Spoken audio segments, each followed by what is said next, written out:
Hello बच्चों, let's read the question. The question says a body of mass 5 kg start from the origin with an initial velocity u equals to 30I plus 40j meter per second.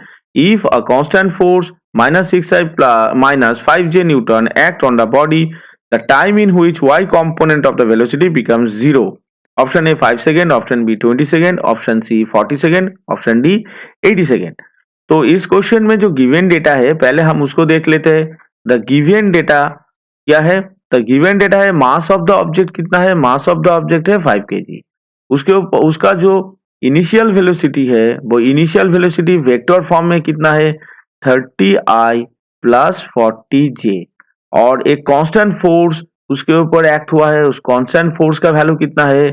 -6I minus 5j Newton. ये हो गया applied force. तो हमें क्या calculation करना है? The time in which y component of velocity becomes 0. तो इसमें y component of velocity calculation हमें करना है जब उसका टाइम किस टाइम में y component of velocity 0 हो रहा है उस टाइम को हमें कैलकुलेशन करना है यहाँ पे. तो हम यहाँ पे क्या क्या कर सकते हैं? तो इसका जो y component of initial velocity है कितना है पहले देख लेते हैं.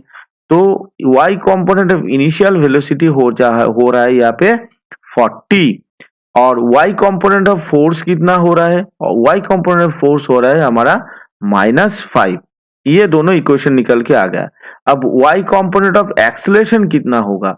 y कंपोनेंट ऑफ एक्सेलरेशन यहाँ पे आ जाएगा -5 बाय उसका जो मास, क्योंकि F इक्वल्स टू हम जानते हैं m इंटू a हो गया. तो एक्सेलरेशन इज इक्वल्स टू हो जाएगा फोर्स बाय मास. तो y कंपोनेंट ऑफ एक्सेलरेशन कितना हुआ? y कंपोनेंट ऑफ एक्सेलरेशन हो गया यहाँ पे हमारा -1. अब क्या कहा गया है क्वेश्चन में? जब y कंपोनेंट ऑफ वेलोसिटी 0 होगा यानी जब vy 0 होगा उस टाइम को हमें कैलकुलेशन करना है. तो using v equals to u plus 80 इस इक्वेशन को हम यहाँ से कैलकुलेशन कर लेते हैं. तो यहाँ पे क्या है? यहाँ पे हम ये जो डेटा है उस डेटा को यहाँ पे हम लिख लेते हैं. तो v का वैल्यू कितना होगा? 0. u का वैल्यू कितना है हमारा यहाँ पे? u का वैल्यू हमारा यहाँ पे है 40. तो हम u का वैल्यू लिख लेते हैं 40. a का वैल्यू कितना है? -1. टाइम हमें कैलकुलेट करना है. तो t का वैल्यू यहाँ से निकल के आ रहा है 40 सेकेंड. तो t का वैल्यू 40 सेकेंड यानी after 40 second the y component of velocity becomes 0.